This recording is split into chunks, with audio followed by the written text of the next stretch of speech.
Welcome to the Believe in Yourself, Heart&Mind podcast. I'm super excited for our guest speaker today is Raja Sampati. He is an amazing individual who is on a mission to help people worldwide learn more about this meditative practice that anyone can have access to, also known to others as the gateway drug to mindfulness, which I find really interesting because we all know that we're constantly looking for ways to calm ourselves and have this really good centered experience. So our guest speaker came from a place of being a business consultant, and now he's trying to really uplift the human mindset and life experience. So let's welcome Raja. And Raja, could you quickly share a little bit about yourself and why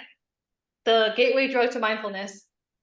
That was an amazing introduction. Thank you so much. And I'm very excited to be on your podcast.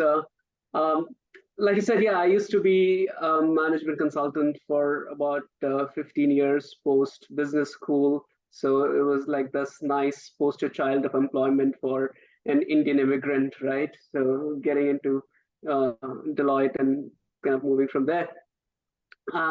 And very briefly about my story. So about 4 years ago, I was still working in a management consulting job, and I realized that I was just a high functioning depressive.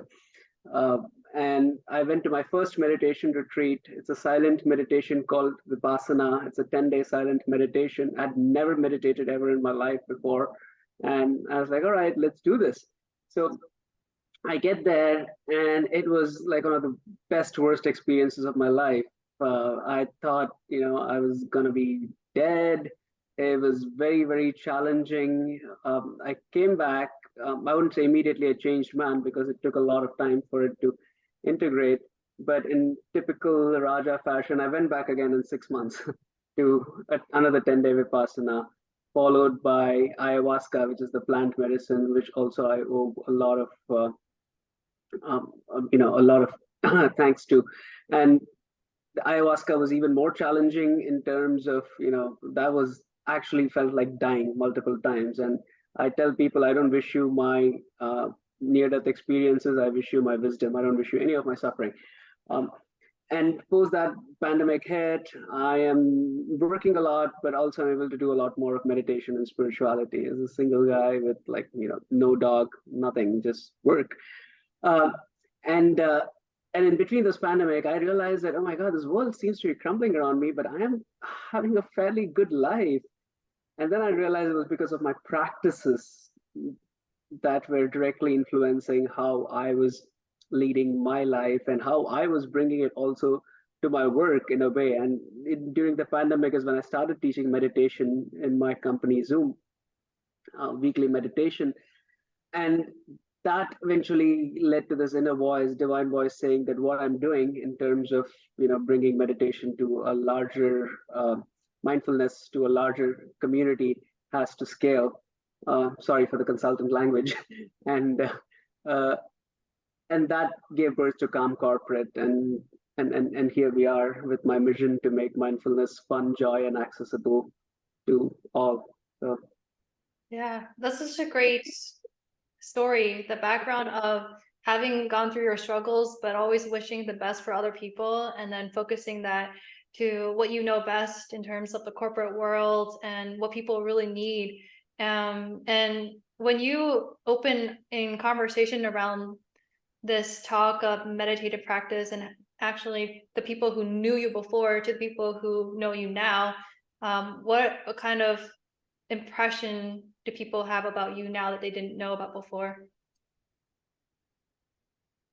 That's fascinating that you asked me this question, because I don't think that they see perceptible change, which is true.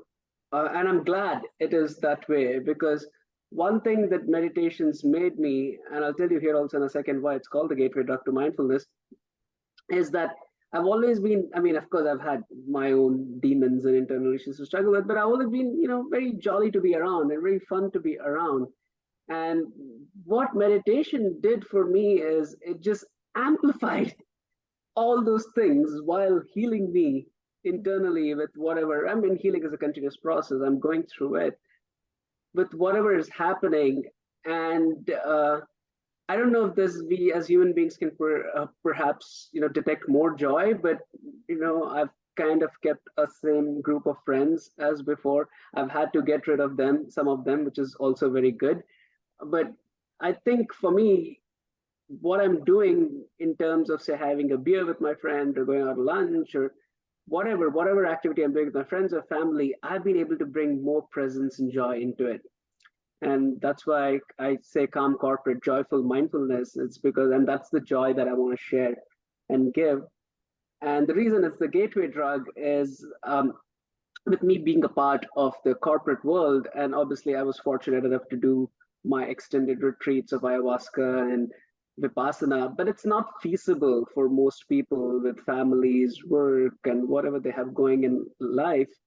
And what I intend to do with my workshops, my keynotes, my content is to have people get started on these micro practices, which is 3 minutes, is what I say, and do that consistently. And once they're able to do that and they're able to taste the benefits of mindfulness, then it's up to them to figure out what is the next path that they want to take, whether it's vipassana, ayahuasca, or even increasing your meditation from 3 to 20 to 30 minutes, right? I mean, you can't OD on meditation. So, uh, and that's where my purpose comes in, is to steer people into that direction. So I hope Yeah. I answered that question for you. Yeah, no, that's exciting that you can help minimize the amount of time people can access that mindfulness practice. And I'm sure people will be excited because we're gonna get a chance to do a 3 minute discovery or meditation practice if people haven't already been doing so. So that'll be really exciting. And before we actually go into that practice, I wanted to ask you about the fact that you went through a serious, life crises, you could say, or like health scenario where you needed to really help yourself. Why was it that it made more sense to go seek out meditation and that kind of like practice versus going to just, let's say, therapy or some kind of psychiatry support? Uh, Simple answer, ego. There's nothing wrong with me, Come on, seriously, I was perfect, It's like my wife divorced me because it was her problem, and I did not have the relationship with my mom and sister because, they were messed up. So it was all everybody else's fault. So why? What was there's nothing wrong with me? Why would I go get any help, right? Yeah, I mean that could definitely limit your options in a way, but I guess like that's so interesting because sometimes ego could say, well, I don't need any help, but even with ego, you still sought out help. Correct. And that is something that I just have the divine to thank for. When I say ego, it's like I would have never sought help in the traditional manner because my ego at that time was just, I mean, I don't know, it wouldn't fill this room and like 20 other buildings. It was just too much, right?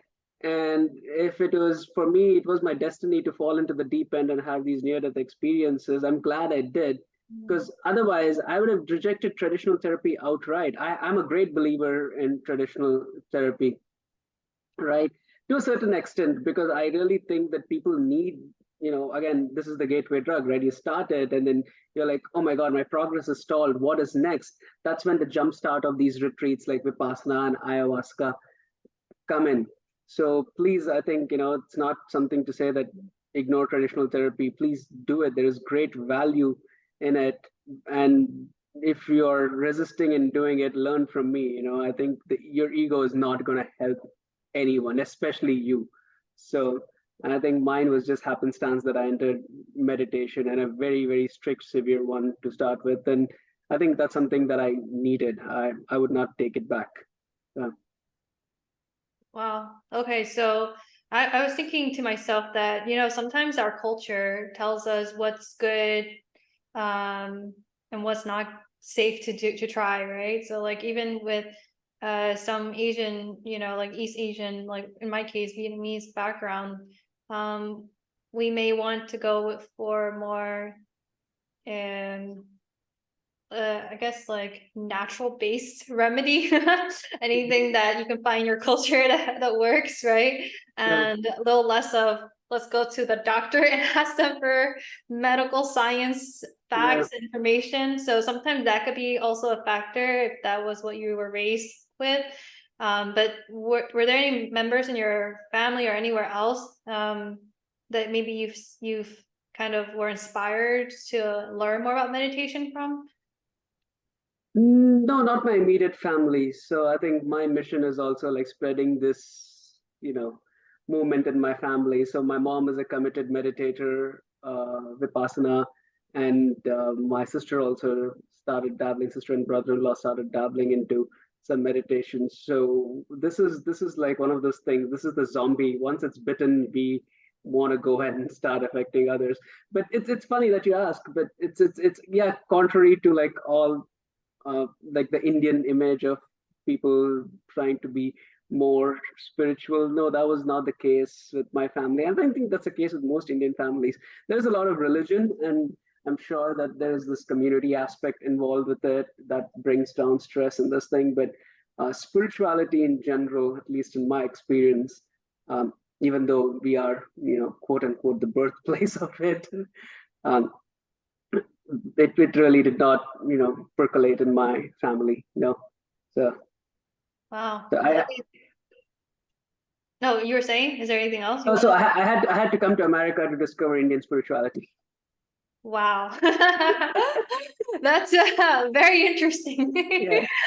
No, but that's awesome for you because I think sometimes it just kind of shows that we can't really judge, the book by its cover. We have to understand that everyone is going through their own personal journey and experience. So in your case, even though with your background, like, and your exposure, to your community and everything, it doesn't not necessarily mean that that's what you grew up practicing. But also you understand the American culture pretty well as well with the corporate world and everything, and how taxing it can be on the mind and the body. So can you walk me through maybe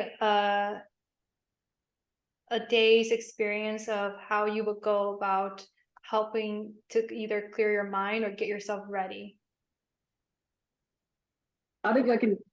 I don't think my practice is replicable for regular people, right? I mean, it's much deeper, and my recommendation would be, I think, first thing, when you wake up, I think, what do we do?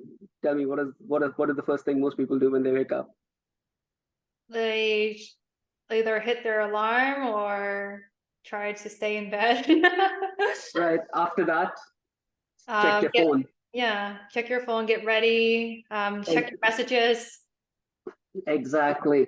I think, see, that's the key thing is like when you're waking up, keep your phone on airplane mode, keep it, on the alarm or whatever. It's like I can't dictate, who hits the snooze button or whatever. I do that quite often too.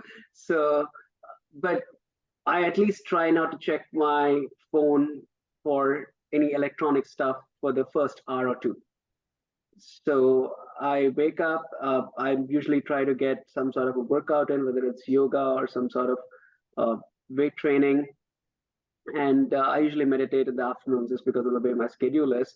And and then when I'm done with that, when I'm like making my coffee and thinking, that is when I check my messages, because I'm really not that important that anybody, the world is going to go crazy without me checking my messages as soon as I wake up. So I think that has a huge mental health impact on your day, because you're not flooding your body with the stressors of what needs to happen, what happened yesterday, what needs to happen today, what happens tomorrow.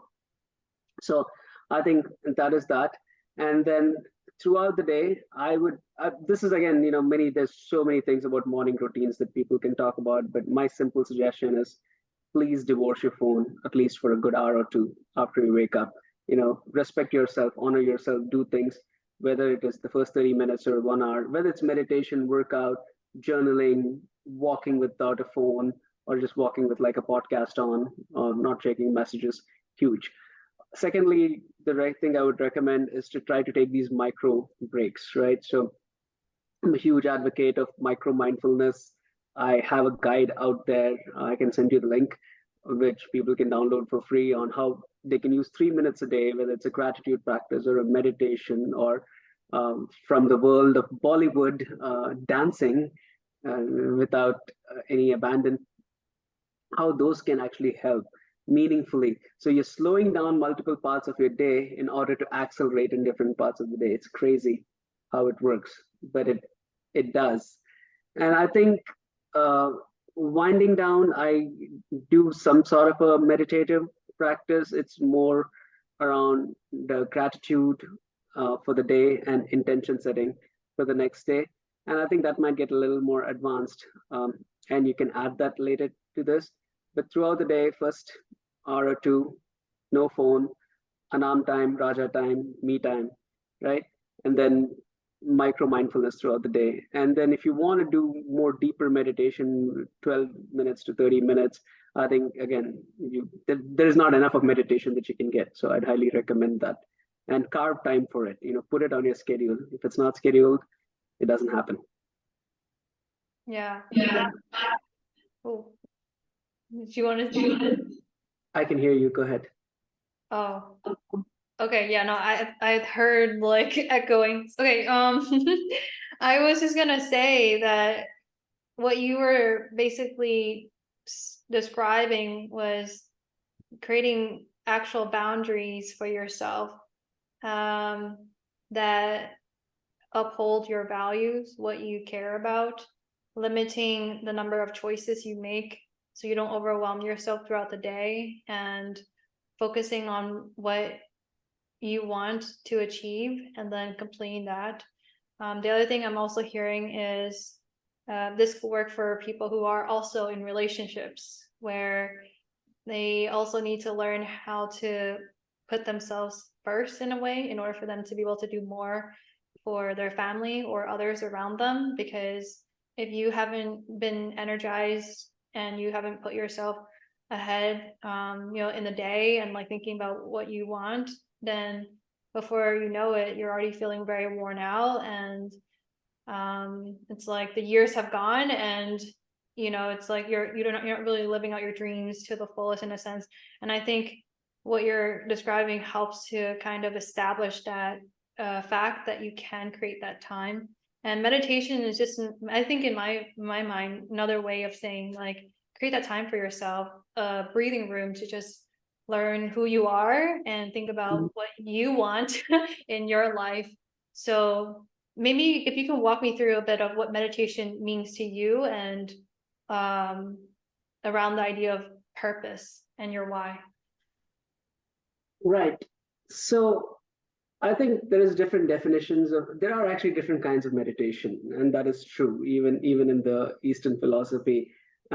Some of it is getting it ridiculously bastardized in the West, and I hope it stops. I mean, like beard yoga and whatever kind of nonsense it is there. We'll leave that apart. So I think meditation for me is the art and science of being present.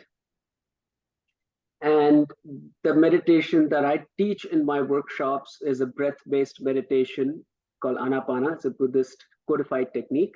And breath is the most present thing that there is ever, right? So you are able to do that in the present. And this is where it gets interesting, is as a mind, we are so programmed to either being in the future of desire or the past of despair. So like oscillating between D. And being here in the present, right here, everything that you want and need, your joy, your happiness, your peace, your calm, joy for life, everything actually exists right here. So meditation not necessarily makes you calm. It's the presence, being in the present, that brings you everything that you need uh, to be here. So I think that's what meditation means to me. That's the meditation that, of presence, that I also teach in my classes and workshops. That's really powerful. Yeah. The idea of being present and being mentally aware, emotionally aware. I think to some people, like considering what you just said, there are thoughts that might pop up like, I don't have time. I have kids to take care of. My boss wants me to get this thing done today, blah, blah. How does one go about being present in those situations? I think that's where, see, this is great. This is a little, it's like what came first, the chicken or the egg? So when you're practicing meditation, so one of the things I've been doing with the breath meditation is sometimes during, even during this interview, right? And I think it's everybody's focus and attention is just limited. We are all, our minds are, like I said, designed, programmed to be the destructible machines, right? So what we're trying to do is to uh, bring it back to the present. And sometimes even during this talk, I kind of have to tell myself, hey, Raja, get back to your breath. And the reason I'm able to do that is because I'm able to meditate, more observing my breath. And that's the practice that I bring to my life. So I wish I could give anybody a substitute. Somebody asked me for a pill for mindfulness. I said, no, that does not exist. I still have a job. Thank you. And so that's where I'm asking people to try and focus more on micro mindfulness and see how it expands to a larger scope. And say for like busy moms or whatever, you're stressed, a very simple breathing exercise, observe 4 count in, hold it for 4 count, exhale for 4 count, and hold it again for 4 count. And you'd be surprised how 3 rounds of this can make you feel instantly. It's just a direct hack into your parasympathetic nervous system. It's not a substitute for meditation. It's still a mindfulness technique, not a substitute for meditation, but it can do wonders. So, and if you can get 3 minutes of it, even better. So. Yeah, but what's the difference though? Micro,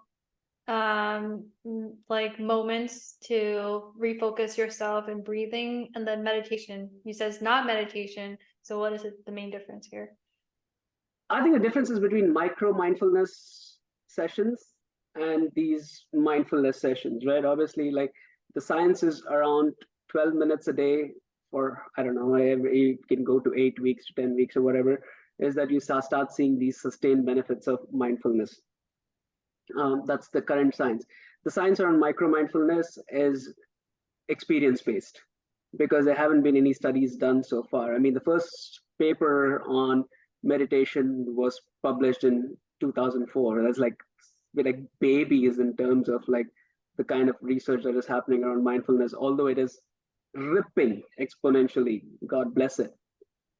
So I would say that it's the difference between what you can do when you have 2 to 3 minutes versus what you can do from 20 to 30 minutes. And different practices have, different outcomes. Like I said, the breathing, immediately, you might not see the benefits of the parasympathetic nervous system, at least for me, immediately by meditation. It depends, again, because I've been doing it for a while. So now I don't realize or remember, but the breath I found seems to be very effective for people, just 3 rounds of it to bring them back. If you can do 3 minutes, like I said, that's when you start. I mean, just sitting still, Anam, is not it's not a thing that we do anymore. Mm. We need our Instagram, we need our LinkedIn, now we need our threads, right? So where does it go? I don't know. Sitting still is an art that's been missed. So for heaven's sake, don't do anything. Stare at the wall for 3 minutes. Take a break. Don't look at a device, and that'll help you, I'm sure. Yeah, it can be a bit tough for people who are always on the go, go, go, right? Mentality. And what you're asking is just like take a real hard break, like slow down everything that you've been doing. But in a way, it prevents burnout. I think it sounds like mindfulness meditation will really protect your brain and your emotional mental well-being, so that it will help you even with your relationships, so that you when you're talking to someone, you're not talking to them out of like uh, reaction to what they're saying, but you're present and you're in a place of, I think, love. Because I think mindfulness in a way to me is like creating space to love more of who you are, and more of like what humankind looks like. um, because the more you start understanding yourself, the more you can appreciate like others around you, and not see behaviors or actions as just something that's personal to you, but it's more of like these are just life experience, and you don't always have to be attached to everything. Beautiful, Anam. I don't think I could have said it better. I mean, that was very deep and insightful. Thank you. Thank you. That's the presence where the love flows in. Yes. Thank you. It was very lovely. Yeah, no, thank you. I had to think about that because I went through a series of burnout, for some time, and I have to ask myself, like, why do I keep going through these cycles? And Mhm. how is it that I can kind of like um break the cycle and not constantly put myself in this position? And I think part of it is, to your point of like, are you aware enough to know what you're doing in real time, that what you're doing isn't gonna really is there is a consequence to that, like thinking about the consequence helps you to kind of understand, like, are you going in the right direction to what you want to have more of, or is it in the opposite direction away from what you want? um so yeah, so I think it boils down to like how you make choices, and the choices sometimes can get tricky, especially if you're constantly um you're going through so much, and you're not separating yourself enough from the daily life experiences, I think. Right. um yeah, so I'm just thinking about this this passion that you have for being a meditation coach, because um I think it's easier to talk about life, but you're talking about something that's a little bit abstract, but it also can be applicable. um why are people going to you, and how have you seen their life change for the better? Right. I think, and you're right about the abstract. And this is where I think the science research that I was talking to you is bringing it more mainstream, right? And I tend to work with organizations coming from my management consulting background. I know, I mean, like, because one of the things is you can't bullshit me. You can't say that I don't have time. I know you have time. I used to do the same thing. Okay, so that's something that I will not buy immediately, right? So, because I mean, I had my journey simultaneously as I was working maybe longer, some of the longest hours of my life. So that's something that I don't buy, and I know how, and I understand the difficulty at the same time of being applicable, because our default is at the end of the day, I'm finishing work, I want to have a beer, versus if I say meditate, then somebody's going to show me the finger, right? So I understand. I would have done the same thing 5 years ago, without a doubt. I mean, I was using medication instead of meditation, right? I was medicating myself with alcohol versus trying to do something more meaningful, and I was obviously killing my brain cells, yada yada yada. And so I understand how I can bridge the divide between the corporate and the mindful, right? Because I've done it. So it's not some guru with a long flowing beard. This might get into trouble in India, who has never spent a day sitting behind a cubicle saying that, okay, do all this spiritual stuff. And I mean, that is a genuinely a finger moment because you don't know what the hell you're even talking about. Right. So for me, that's where I'm coming into the bridge. And even in terms of the practices that I recommend, the meditation workshop I teach is goes to the scientific uh, consensus of 12 minutes. Gratitude is known to actually increase your happiness levels, lower anxiety. So for me, I think it's two things: is that the fact that I bridge the gap as a former corporate consultant, and the fact that I use science-based techniques, which I'm leaving any sort of like you can go worship any god you want or don't want, and but you can still be mindful. You can still gain the benefits of spirituality, and that is what's been also helping my clients is that they don't have to give up their identity in to practice mindfulness. No ohms, no namastes. Uh, I mean, you can namaste me anytime. I'm Indian, so it's that's a form of my greeting. But I don't have to namaste you. Namaste or om is not going to make your mindfulness be more impactful. Uh, That's interesting. yeah. And how has people's lives changed for in your experience? I don't think I have enough data to confirm that yet. I mean, I know people's lives have changed in when you say life change, have people's lives improved? Yes.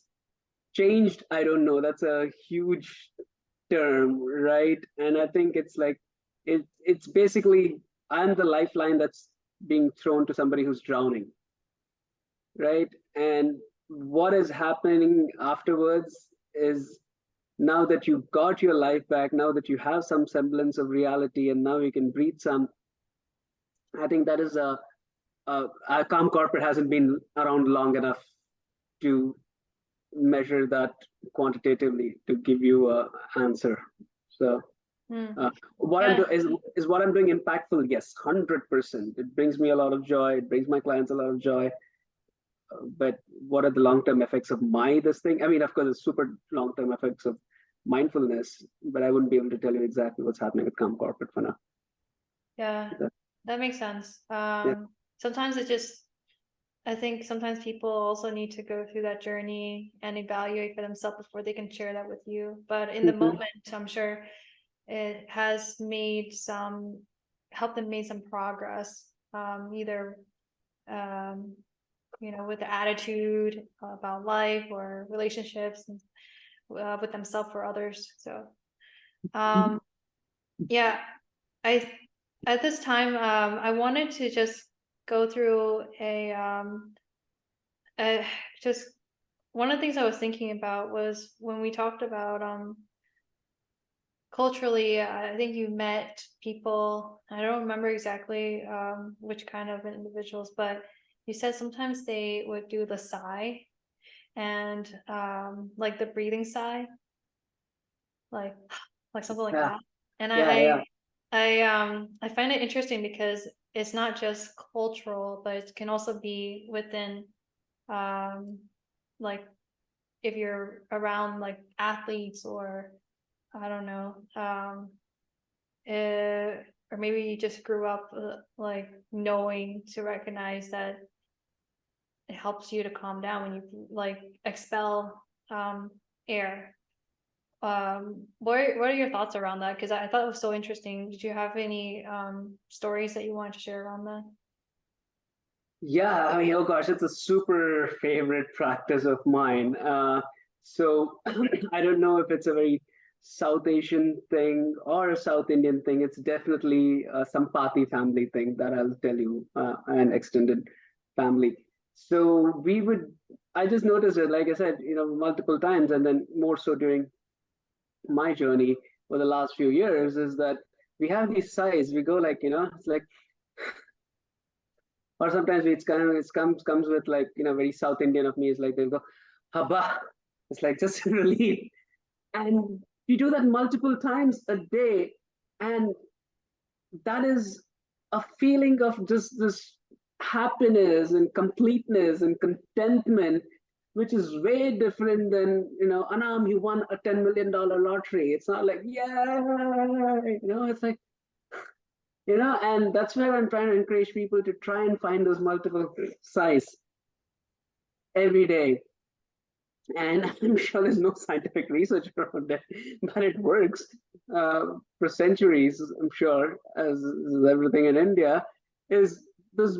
Again, coming back to, these are micro moments. Doesn't cost you much, little bit of awareness. When you sigh, you are aware of it.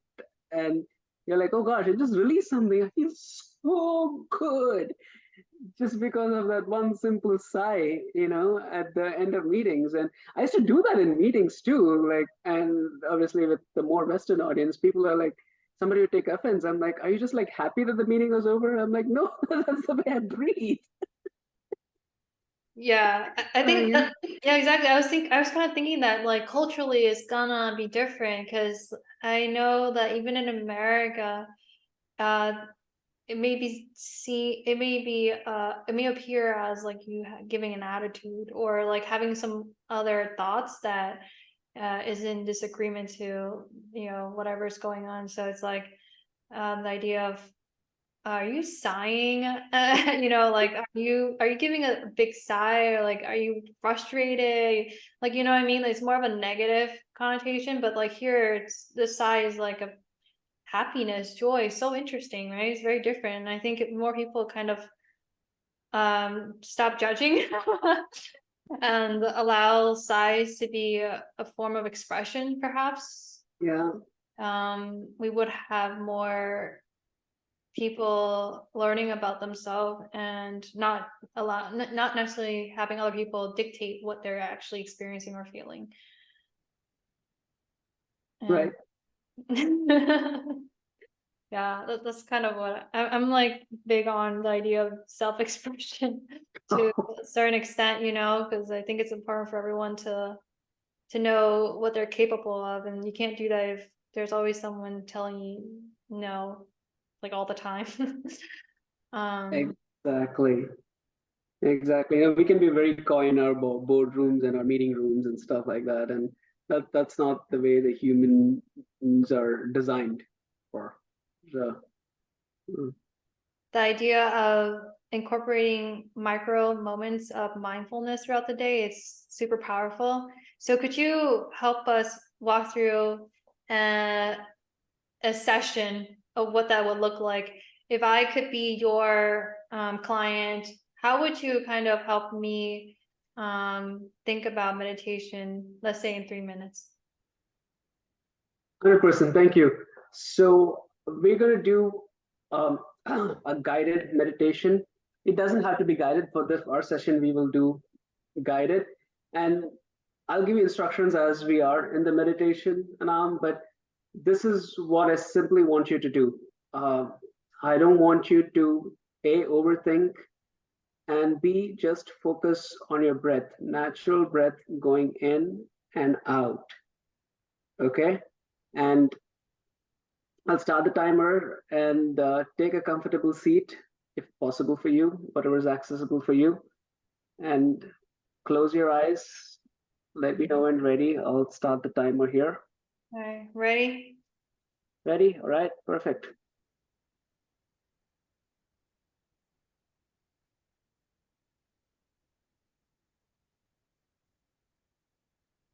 So I want you to sit upright, not uptight. Whether you want to use a back support or not, that's your choice. Legs crossed, dangling, your choice. And just observe your breath.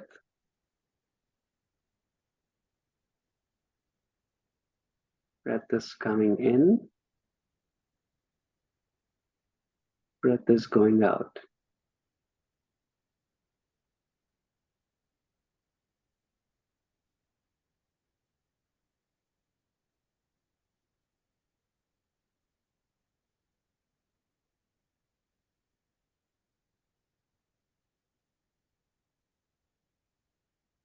Try to manipulate the breath in any way, shape, or form.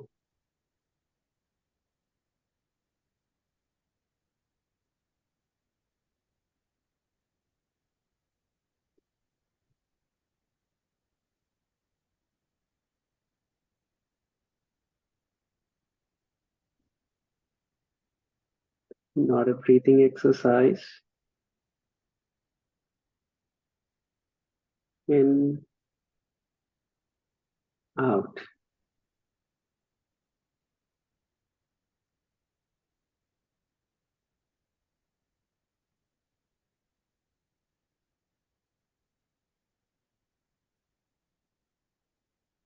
Now you will lose your focus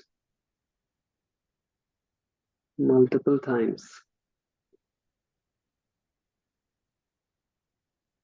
Gently bring your attention back to the breath.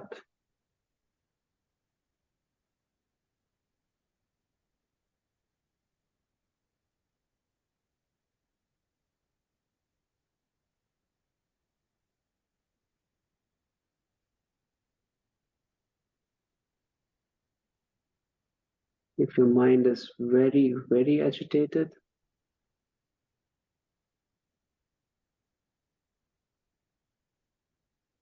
slightly rapid breathing.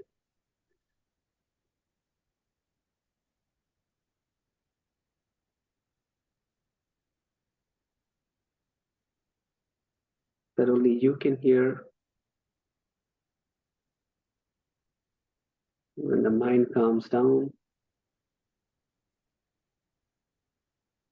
bring your breath back and continue observing it.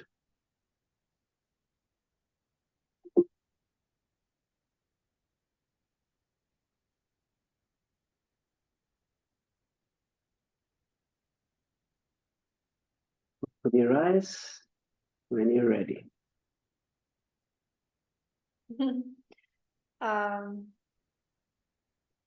Yeah, that was relaxing. Even you said it's for 3 minutes, right? That was for 3 minutes. Yeah. I'm just like thinking about like actually I just feel good coming out of it, and the light is really bright to me. But Yes, other yes. than that, yeah, it was it's like healing for me in my brain, because I think I was like a bit stressed before coming into our conversation a little bit, just from like work and everything else. Mhm. So this was a good segue of carving in that, like you would say meditation, or more of like mindfulness in this case. This is meditation. Yes, yeah, and also meditation for me, like I said, it's like a Swiss Army knife of mindfulness techniques. There are multiple mindfulness techniques. Meditation is one of the most powerful and effective, and seems to tackle many things at the same time. So Yeah. And how often would you recommend people doing these 3 minutes? Is it just once daily, or like morning, evening, afternoon? if you can get it up, finished in the first thing in the morning, then great. You know, get your first 3 minutes done. How often? As many times as you can. My recommendation, again, coming back, is 12 minutes a day. That is, again, for over 8 to 10 weeks. And that's where 5 days a week, that's where that super sustained benefit has been recorded scientifically. There is still a lot of research underway around the micro mindfulness way, but at least once a day is my recommendation. 3 minutes a day, the time that you're least likely to be disturbed. So whether it's morning, the afternoon, between meetings, what have you. The It's That's so accessible, right? I mean, it's just you don't need my instructions. Once you've heard my instructions, you don't need them anymore. You just put on the timer and just observe your breath. That's it. Yeah. You can always Yeah, come back to this session here correct. and listen, or like Raja was saying, practice, focusing on your breath and getting so good at redirecting yourself that you can sense when you're switching, your attention. So I think that's really helpful. Yeah, so in this case, I wanted to kind of segue a little bit, and thank you for walking us through a really short but uh I'm gonna say sensational experience where you can really Oh, thank you. where you can Thank really you. like connect with yourself, with your breath, and now coming out of it, you feel more rejuvenated. So I think it's a really rewarding experience. So I wanted to, just check in with you because I know that you said earlier in your background and story that you went through a near death experience. And you probably felt the symptoms of your body kind of like going on panic attack mode and other things. Where's your health today? And how would you describe it? At 41 years old, I think I've been the healthiest I've been ever in my life.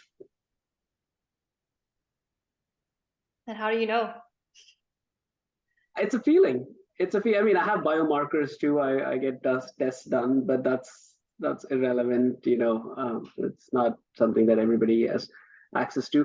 But and it's the quality of my thoughts. And even if the quality of my thoughts are where they're not, and I feel like I am judging somebody, I do, right? I mean, despite all my this thing, I just have less judgment than most people, but I still have a lot of judgment left. Uh, is I'm wondering, why am I judging that person? Or if I'm feeling a sense of animosity, I'm not letting that animosity consume me and then become a part of me and then get expressed as vitriol to the other person, but I try to understand, where does it come from. There's always a source, like early childhood or what have you, right? Some sort of trauma, and it's for me to examine that. And then at this point, I don't even just not examine that, but I also see the other person who, because of whom I am creating such feelings, as a teacher, because it's for to them I see what are my shortcomings, where I need to improve, where I could be a better human being. So could not have done this 3 4 years ago, and we're all in this continuous path of learning and change and evolution. So I'm just blessed with this awareness for now, even for things that are doing well, and as well as things that are not going as well as I'd like them to be. Yeah, and I'm guessing you kind of quote unquote tamed your ego in a lot of ways. Because I guess before you probably have more conversations around like your stressors and those negative thoughts versus now of, at least from what I'm hearing, more about what you can do and more about other people and your awareness of like the great things in life. So focusing more in that direction. Is that kind of like hitting on some of those things that you're experiencing now? Absolutely, yeah, I do. I mean, I do have a higher calling to serve and give. So, and obviously with Calm Corporate, that is what my passion and purpose are merged towards, is bringing these practices to a larger audience, especially in the corporate world, which I know needs it quite a bit. Because God knows I would have taken something like this 5 years ago for sure. So That's really powerful. yeah. So to ask you, the final question is, who or what inspires you? Who or what inspires me? I I think, I don't know. Maybe just because you asked me this, I'm just going to give this off the top of my head. There's just three people that I kind of look up to in terms of what I'm doing. Nelson Mandela. So him and his story of, I mean, how can you be in prison for like 28 years, come out and say, no, don't even harm any of these guys who have done anything to me? I mean, that is maybe the most recent, most version of divinity on our planet that has walked this planet, in our recent this thing. The second would be Anthony Bourdain. I think what he showed in terms of the joy of life, and how people, and when he went to Palestine so many times, and he humanized those people far beyond the conflict that was going on. I think that is something that is incredible and is joy for life. And the third is Tim Leary. So he was a part of the psychedelic renaissance in the 70s, one of the most leading luminaries of our brain, quite a rebel, which is, I identify a lot with him. And him, going through like solitary confinement and multiple atrocities committed against him. But again, at the end of the day, staying himself and being this guide for rest of the world, which is, healed not just with psychedelics, but also with, through his teachings, through his sermons, or whatever you call, I think is impressive. So these three people are, I get inspired a lot by three of them. So That's amazing. Yeah, thank you for sharing. I love that you can relate to a lot of them and then continue to, dedicate your life to inspiring other people with your work as well. So thank you. And where can people find you or connect with you? sure. So my social media is Calm Corporate, CALMcorporate.com. That's my website. Also, Raja Sampati, if you look it up, I think LinkedIn profile, props in first. That's an easy way to get a hold of me. You get there, you can download my Mindfulness in Minutes guide that I've created, where this meditation is one of the things that we talk about. It's free. Same thing on Insta. I make spiritual comedy videos. So if you're into that sort of things, you should definitely check that out. So Yeah, you'll always find some kind of humor, Raja. So thank you, Raja. Any final thoughts before we conclude? I would say I'm really excited for those who are going to get inspired by listening to this episode, and I'm excited for people to start a consistent meditation practice, mindfulness practice, and then find the same kind of joy I did with my life, and then bring it to their families and friends and coworkers and themselves, most importantly. So thank you everyone for listening, and I hope this was inspiring for you and your journey to self-improvement, self-development. If you haven't already done or tried meditation, definitely include that into your practice. Perhaps you'll find something new and rewarding for your own life journey, and maybe you can share it with others. So thank you everyone for joining, and I hope you have a good rest of your day.